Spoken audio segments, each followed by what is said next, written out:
I was folding linen napkins when I asked, almost absent-mindedly, "What time is the engagement dinner tonight?" On the other end of the line, my daughter, Jenna, answered without hesitation, "Oh, we had it yesterday." For a second, I didn't quite register it. The soft clink of my teaspoon hitting the porcelain saucer was small, yet it echoed through the kitchen like a truth finally landing. "Yesterday?" I repeated, though my heart already understood.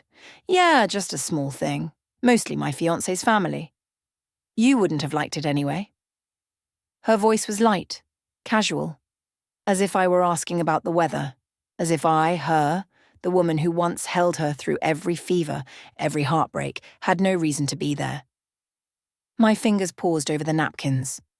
I felt a chill run up my spine, though the sun still poured through the kitchen window. You wouldn't have liked it anyway. What does that even mean? Since when does she decide what I'd enjoy? Since when am I optional? My name is Linda Walker. I'm 62, a retired ceramic artist. And that's the moment I realized, sometimes the deepest cut comes not from anger, but from the ease with which they erase you. "Mom, I need to use that old college account again, just for some urgent payments, okay? Love you." I nodded, even though I only texted back, "Sure." I remembered. I'd opened that account for her back then, just in case she needed to buy textbooks or catch a late bus. 15 years had passed, and I'd never removed her name from it. In my mind, she was still that little girl in the red sweater, waving at me from her classroom door.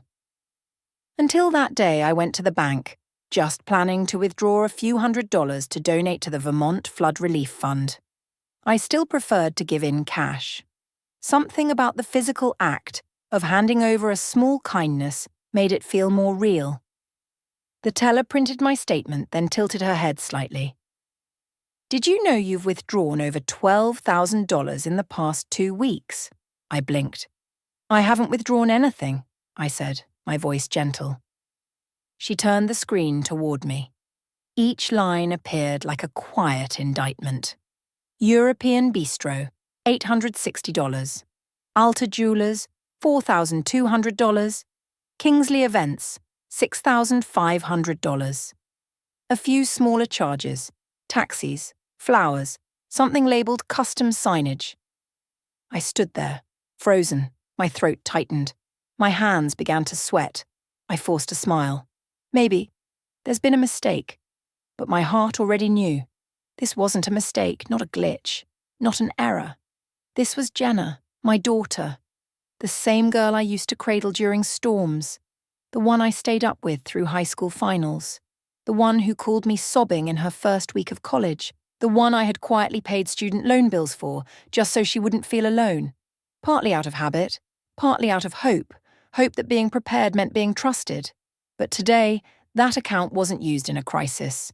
It was used without my consent, and without a word. The pain wasn't in the money. I've lived on oatmeal for weeks at a time to keep tuition paid. I've taught weekend classes, sold my best pottery, taken on summer school hours, just so Jenna wouldn't lack. The pain was in the message. My daughter didn't think I needed to know. No call, no question, no explanation, just withdrawal. Like I was a silent ATM with no password required. I hadn't just lost money. I had lost presence. I had been erased from the parts of her life where I used to matter. Leaving the bank, I had just opened the car door when I saw Margaret Bellamy sweeping up a pile of yellow leaves on her porch. "Linda," she called across the lawn, broom in hand, wrapped in a plum-coloured coat and a hand-knit scarf. "I thought you'd gone into hibernation or something." I gave a half smile, nudging the car door gently closed. "I've just been quiet." "Well, quiet doesn't mean invisible. Come on, don't make me talk to myself out here." I walked over, still carrying the heaviness from the bank, the folded statement pressing stiffly against my jacket pocket like a truth I wasn't ready to unfold. She handed me a small paper bag of persimmons, joking that they were ugly but sweet. "Like most things at our age," she said with a wink. I let out a light laugh, the kind that escapes but doesn't land. We stood there for a while chatting about the rain, about someone's cat digging up her garden. I responded, but my mind was drifting, still spiraling around that number, $12,000. Then Margaret said it, offhandedly, like it was nothing. By the way, that engagement dinner of Jenna's looked fancy. Yesterday, right? I saw all the cars. Valet, even I froze. Something opened up inside my chest, hollow and sharp. The bag of persimmons in my hand suddenly felt weightless. I turned to face her fully. What did you say? The engagement dinner, she repeated, slower now. It was yesterday, wasn't it? I figured you were just keeping low, or letting them handle it. I heard the wind. I heard my own heartbeat, like the breath you miss after tripping too hard, too fast. I wasn't invited. 3 words, dry, flat, like reading the verdict in a trial you didn't even know you were part of. Margaret paused, her expression shifting as if she'd just stepped on something sacred and fragile. Linda, I didn't know. I just assumed. Everyone assumes, I murmured. They assume I'm still part of the family. But I wasn't Mom anymore, not when it counted. I was a blank space to be worked around, a chair no one needed to pull out, or worse, an awkward presence no one wanted to explain. I swallowed. My breath still hadn't caught up. Yesterday. My daughter's engagement dinner happened yesterday, with flowers, with wine, with guests and lights, and a wooden hashtag sign. And I, the woman who birthed her, who held her through fevers and heartbreaks, I wasn't there, not mentioned, not remembered, not even missed. How did it come to this? When did I stop being someone they wanted to share things with? When was the last time Jenna hugged me? When did she last ask how I was? When was the last time I was included, truly included, in any of her plans? I couldn't remember. Not because it had been too long, but because the memories had faded like dust. They had valet? I asked, as if that detail mattered more than anything else. Margaret nodded lightly. Whole street was blocked. I just figured you were inside somewhere, sipping wine, letting the kids run the show. I gave a dry chuckle. No, I was at the bank, learning my daughter emptied out $12,000 from an account I forgot to close.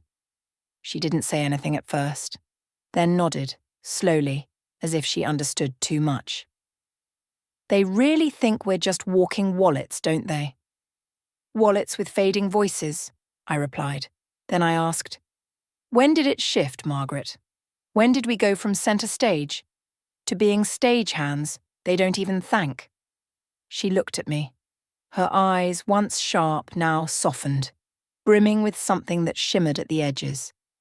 It's never a clean break, she said. It's crumbs, missed calls, quick holidays. And then, one day, you're a story they don't have time to tell. And I could see it all, every tiny cut, every distant glance. Jenna dodges eye contact, the I'm busy texts that replaced actual conversations, family photos where I was simply not there.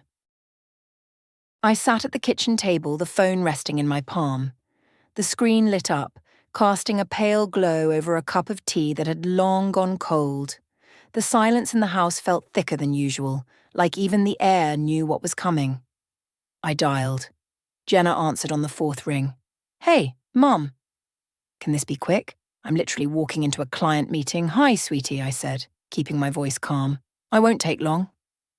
Just wondering how everything went yesterday. A pause. Yesterday? The dinner. The engagement thing. I heard her footsteps speed up. A door closed behind her, glass maybe.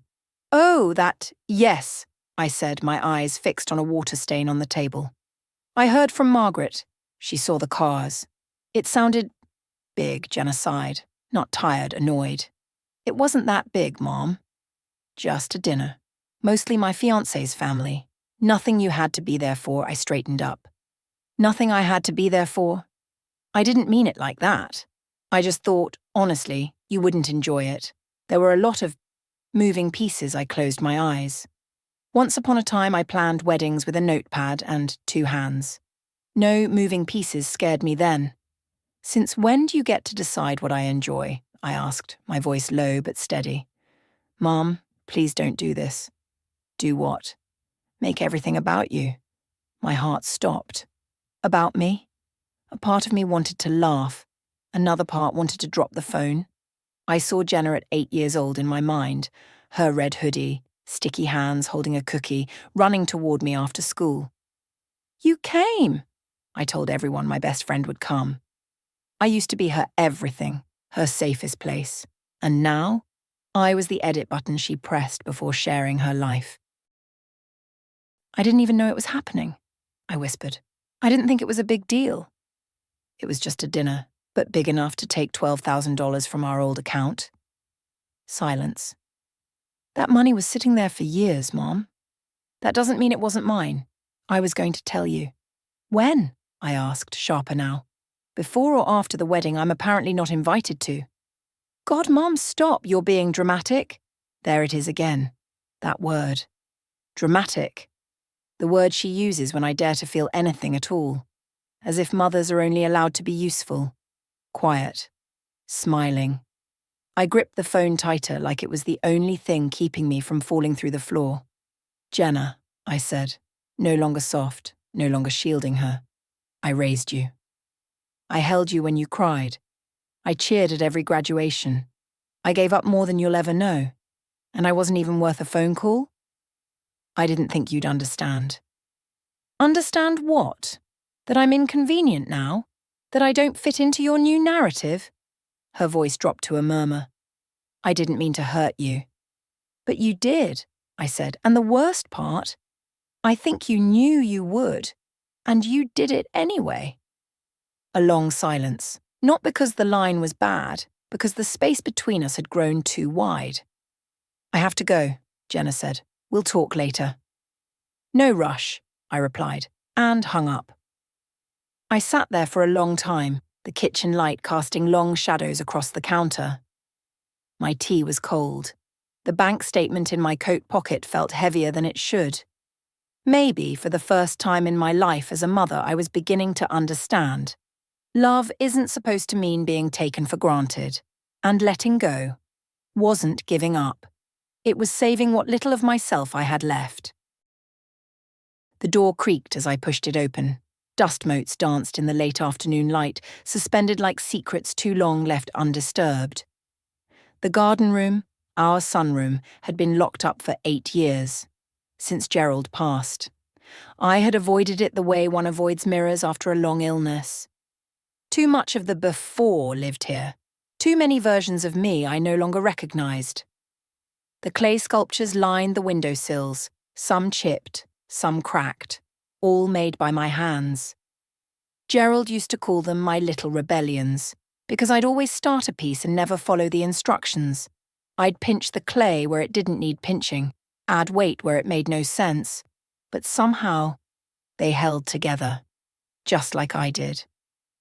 I sat on the old wooden bench, the one he refinished the year he retired. It groaned beneath me, like even it wasn't used to being touched anymore. On the far wall was a quote he'd painted in faded green letters. Don't let them turn you into a background character in your own story. He used to say it every time I gave in. Every time I cancelled pottery class to drive Jenna across town. Every time I let someone else's crisis override my own joy. You're not a supporting role, Lynn, he'd say. You're the damn lead. I traced the words now with my fingertips.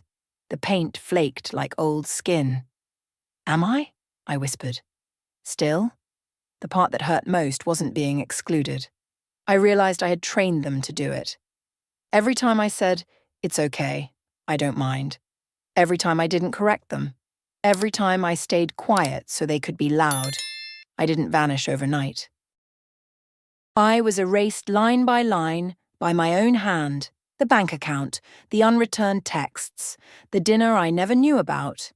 All symptoms of the same disease, a lifetime of making myself smaller. And for what? So Jenna could pretend her wedding was perfect. So Travis could eat avocado toast in my kitchen and call it healing.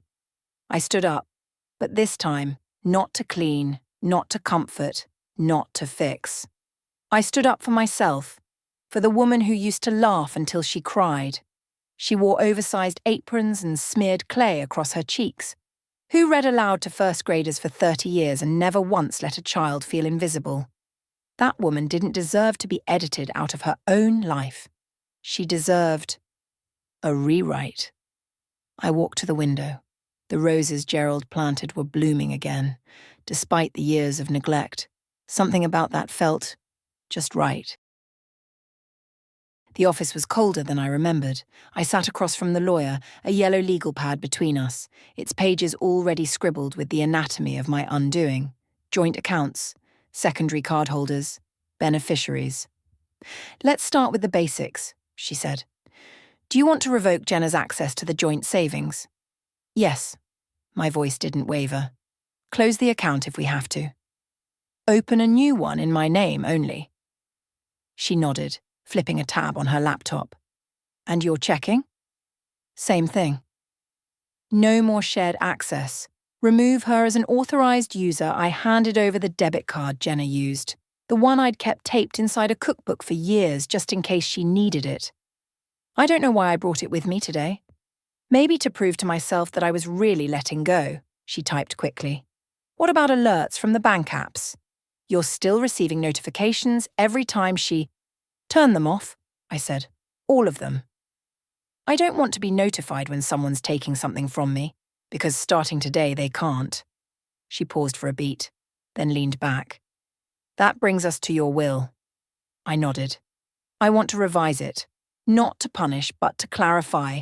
We can add language around financial misuse, stipulate accountability before any disbursement. Or we can go further, set up conditional trusts, designate a third-party executor. I thought for a moment. No strings, just boundaries. If they can't respect me while I'm alive, they don't get to benefit when I'm gone. The lawyer's eyes softened, but she didn't speak. She didn't have to. I signed what needed to be signed, initialed the sections I used to skip over. And when I was done, I asked for one more thing. Can you send copies to a new email? I'm shutting down the old one. Too many eyes on it. She nodded again. Efficient, respectful, no pity. Just the law, and the woman taking it back. On the drive home, I didn't call Jenna. I didn't text, didn't explain. Didn't warn, but every exit had been quietly closed. Every open window, every quiet compromise, sealed shut. They wouldn't know it yet, but the mother they used to lean on like a crutch. She was gone, and in her place stood a woman with no more loose ends. It started with pounding on the door, 3 sharp knocks, then another. I didn't need to check, I already knew. I opened it slowly. Jenna stood on the porch, phone in hand, eyes wide with disbelief that hadn't yet turned to rage, but would. Mom, what the hell is going on? My card got declined at the florist. Twice she pushed past me into the living room. I called the bank. They said I'm no longer authorized. Did you do that? I closed the door behind her gently, the same way a curtain closes before a play ends. Yes, I said. You what? I removed you. I closed the old account. I opened a new one. The money in there now is mine. Jenna turned to face me, arms crossed, voice shaking. You can't just do that without telling me. But you could take $12,000 without telling me. That stopped her, but only for a second. That was for the wedding. You said you wanted to help. No, I said I wanted you to be safe. I said for emergencies, not for hashtags and champagne. This is an emergency, Mom. The venue's threatening to cancel. You're sabotaging everything. I tilted my head. No, I'm stopping the sabotage because this, what you've been doing, isn't a wedding. It's a performance, and I'm not paying for the show. Jenna's voice cracked. I thought you wanted me to have something beautiful. I did. I said, I wanted you to have a backbone. I wanted you to stand on your own. Don't take from people who love you and then pretend they don't exist. She looked away. Her jaw tightened. You're being cruel. No, I'm being clear. There's a difference. She paced, rubbing her temples. You don't get it. Everything's already in motion. The plans, the vendors. You made those plans without me. You took that money without asking. Now you live with what comes next, without blaming me for it. I just wanted it to be perfect. I looked at her for a long moment. And in your version of perfect, I wasn't even invited. So tell me, Jenna, what was I supposed to be? The secret sponsor? That landed. Her eyes filled, but she didn't let the tears fall. I didn't mean for it to get this bad. But it did, I said. And it didn't happen overnight. It happened every time you said I'll pay you back and never did. Every time you called me, it was only when something broke. Every time I gave and you took, and no one looked back. We stood there in silence. You really cut me off? No, Jenna. You did that the moment you decided I was optional. She didn't speak again, just turned, walked to the door, and left without a goodbye. I didn't follow. I didn't explain. I didn't apologize. I just stood in the living room, our living room, where her baby photos still hung on the wall. And for the first time, I looked at them not with guilt or longing, but with boundaries. 8 years. That's how long the kiln in the garage had been silent. How long had I not touched wet clay? Not because I didn't want to, but because somewhere along the way, I convinced myself I no longer had time for things that didn't serve someone else. But this morning I opened it. The hinges creaked like an old friend stretching after a long nap. Dust swirled in the slanted light. I pulled on an apron that still smelled faintly of earth and old glazes, sat down at the wheel, and began shaping a vase. It wasn't perfect, slightly crooked, a soft dent near the base, but I didn't stop. I didn't erase the imperfection. I let it live, because it was mine. Later that day, as the sun settled behind the rooftops, Margaret and I shared our usual Sunday tea on my porch. The roses were finally starting to bloom again, their colours returning like memories you thought were lost for good. "You've got new blossoms," Margaret said, leaning forward, her hands warm around a chipped ceramic mug. "They're slow," I smiled, brushing a bit of soil off my knee. "But they're trying," she nodded. "Kind of like us, huh?" I chuckled, feeling the breeze shift the hair at my temples. "We don't bounce back the way we used to." Margaret looked out at the garden, her voice steady. "No, but we root deeper." That's the difference. We sat for a while without needing to fill the silence. The birds chirped in the hedges. A neighbour's wind chimes sang softly in the distance. Then she asked gently, "Do you miss them?" I knew she wasn't just talking about Jenna and the missed dinner. She meant the whole story, the identity, the purpose, the part of me that once revolved around everyone else. "Sometimes," I said, "but I think I miss myself more." She looked at me with something like pride. "Well, from where I'm sitting, it looks like you found her again." I smiled, not because I needed to convince anyone, but because for once I believed it too. That night I walked through my garden barefoot, letting the earth remind me that some things heal quietly, below the surface, until one day they rise, unexpected and full of colour. If you walked past my house today, you'd see signs of life again. Not grand or showy, but unmistakable, like the lavender lining the fence, or the new curtains in the kitchen window, or the little ceramic frog perched beside the welcome mat. Nothing extravagant. Nothing for show. But every piece of it, mine. Sometimes healing doesn't look like a grand gesture. Sometimes it's in the clay dust under your fingernails, in the sound of your own laughter shared with a friend on a quiet Sunday, in the moment you finally say enough and discover you really mean it. I used to think peace was something you had to be given, by children who remembered to call, by a life that made space for you without being asked. Now I know, peace is something you plant, and if you tend to it gently, without apology, without needing anyone's permission, it grows. The house didn't feel empty anymore. It felt like a stage just before the curtain rises. Still, yes, but brimming. I made tea, just 1 cup. No second mug, just in case. No sugar for someone else's preference. Only mine. I carried it to the garden room. The door creaked like it hadn't been opened in years. Because it hadn't. Dust had settled like a soft apology on the windowsills. The shelves were lined with old ceramic pieces I'd made back when I thought I had time. I traced my fingers over a cracked vase. Uneven, lopsided. It wasn't perfect. But it was mine. In the silence, I heard Gerald again, clear as if he was sitting across from me. Don't let them turn you into a background character in your own story. He said that once after Jenna forgot my birthday. I'd shrugged it off, said, she's busy. He didn't shrug. He looked me dead in the eye and said, your existence doesn't require their acknowledgement to be valid. And yet I'd spent so many years trying to stay useful, trying to be convenient, trying not to be a burden. I bent myself into a shape that fit their lives, and in doing so I folded myself right out of my own. I opened the drawer of the old side table and pulled out a notebook, one I hadn't used since, God, before Gerald got sick. Its pages were yellowed but blank. At the top of the first page I wrote, to do just for me.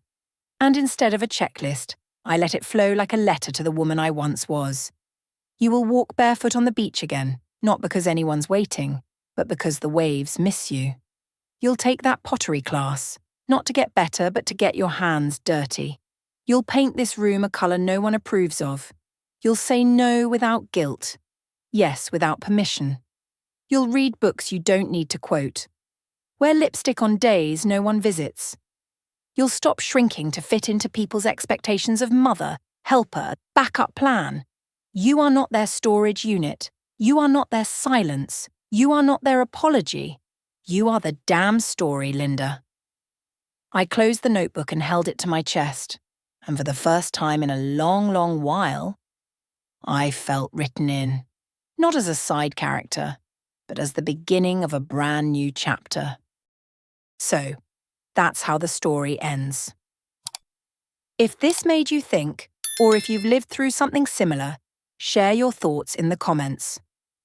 Our channel is a space for sharing tales of the elderly and family revenge stories from people who have weathered life's storms.